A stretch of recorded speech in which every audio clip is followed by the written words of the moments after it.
Warren Buffett को आज कौन नहीं जानता।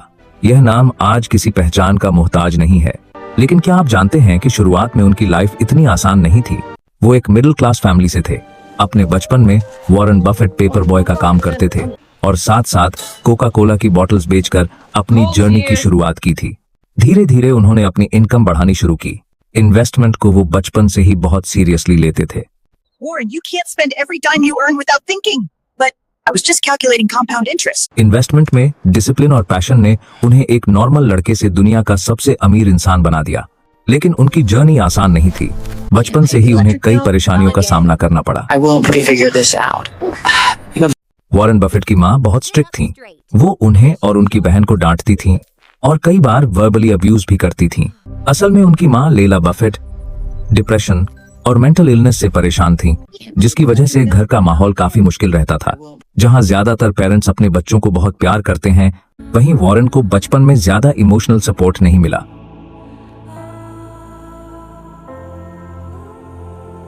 इसी कारण उन्हें लो कॉन्फिडेंस महसूस होता था और उनका नेचर काफी इंट्रोवर्ट बन गया। वॉरेन बफेट का जन्म 30 अगस्त 1930 को ओमाहा, यूनाइटेड स्टेट्स में हुआ था। उस समय ग्रेट डिप्रेशन चल रहा था, जिसकी वजह से उनकी फैमिली फाइनेंशियली सफर कर रही थी।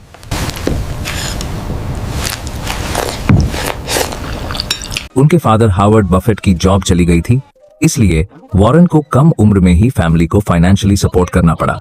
वो अपने ग्रैंड पेरेंट्स की ग्रोसरी शॉप पर काम करते थे 37 cents, मैम, और कोका कोला की बॉटल्स डिलीवर किया करते थे। कम उम्र से ही वॉरेन बफेट ज्यादा इनकम बनाना चाहते थे।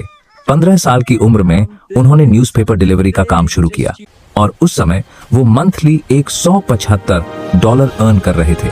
लेकिन वो यही नहीं रुके। उन्होंने पैसे कमाने के नए नए तरीके एक्सप्लोर करने शुरू किए। उन्हें एक बुक के बारे में पता चला, 1000 Ways to Make $1000। इस बुक से उन्हें पिनबॉल मशीन बिजनेस का आइडिया मिला। वॉरेन बफेट ने $25 में एक पिनबॉल मशीन खरीदी और उसे एक कटिंग शॉप में लगा दिया। जहां लोग कटिंग के लिए आते थे और नंबर आने का इंतजार करते थे, वहां वो पिनबॉल मशीन खेलते थे। ये बिजनेस काफी सक्सेसफुल रहा। इसके बाद उन्होंने कई और पिनबॉल मशीन्स खरीदी और लगातार पैसे कमाने लगे। वॉरेन बफेट ने बहुत जल्दी समझ लिया कि सिर्फ काम करके नहीं, बल्कि इन्वेस्टमेंट से पैसा बनता है। 11 साल की उम्र में उन्होंने अपना पहला स्टॉक खरीदा। कंपनी का नाम था सिटी सर्विस, जो एक ऑयल एंड गैस कंपनी थी। कुछ टाइम बाद उन्होंने वह स्टॉक प्रॉफिट में बेच दिया। लेकिन जब बाद में शेयर प्राइस और बढ़ा, तब उन्हें एक अहम लेसन मिला। अच्छे शेयर्स में लॉन्ग टर्म इन्वेस्टमेंट करनी चाहिए। कुछ पर्सनल रीजंस की वजह से उन्हें ओमाहा से वॉशिंगटन शिफ्ट होना पड़ा, लेकिन इन्वेस्टमेंट उन्होंने जारी रखी। 1947 में उन्होंने अपना ग्रेजुएशन पूरा किया। इसके बाद वो कोलंबिया बिजनेस स्कूल गए, जहां उन्होंने मास्टर्स डिग्री की। वहीं उनकी मुलाकात बेंजामिन ग्रैहम से हुई। बेंजामिन ग्रैहम की फेमस बुक है द इंटेलिजेंट इन्वेस्टर। इस बुक ने वॉरेन बफेट की इन्वेस्टमेंट सोच पूरी तरह बदल दी। बेंजामिन ग्रैहम एक इकोनॉमिस्ट और इन्वेस्टर थे और वॉरेन बफेट उन्हें अपना मेंटोर मानते थे। मास्टर्स करने के बाद वॉरेन बफेट ने न्यूयॉर्क स्टॉक एक्सचेंज में काम करना चाहा, लेकिन शुरुआत में वो सक्सेसफुल नहीं हो पाए।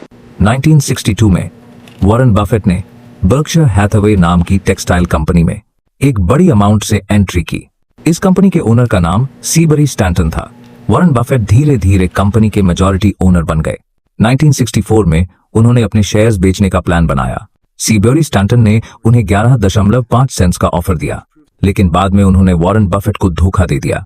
जब रिवाइज्ड ऑफर लेटर आया तो उसमें प्राइस सिर्फ 11.32 सेंट्स लिखी थी। गुस्से में आकर वॉरेन बफेट ने उस लॉस मेकिंग कंपनी को ही एक्वायर कर लिया। लंबे समय तक लाखों कोशिशों के बावजूद जब कंपनी प्रॉफिट नहीं कमा पाई, तो उन्होंने उसे एक टेक्सटाइल कंपनी से एक होल्डिंग कंपनी में कन्वर्ट कर दिया।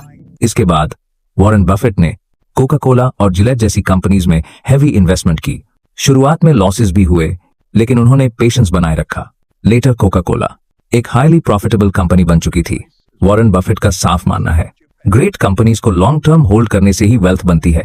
इसी सोच के चलते 2008 में उनकी नेटवर्थ 62 बिलियन हो गई। इस तरह वो दुनिया के रिचेस्ट मैन बन गए। लेकिन यह इंसान जितना कमाता है, उतनी ही चैरिटी भी करता है। जून 2006 में वॉरेन बफेट ने अनाउंस किया कि वो अपनी वेल्थ का 80% चैरिटेबल फाउंडेशंस में डोनेट कर देंगे। तो ये थी पूरी कहानी वॉरेन बफेट की। इस वीडियो में जिन बुक्स का जिक्र किया गया है, उन सभी की लिंक्स डिस्क्रिप्शन में दी गई हैं। और अगर आप स्टॉक मार्केट में इन्वेस्ट करना चाहते हैं तो कुछ बेस्ट डीमैट ब्रोकर्स की लिंक्स भी डिस्क्रिप्शन में अवेलेबल हैं।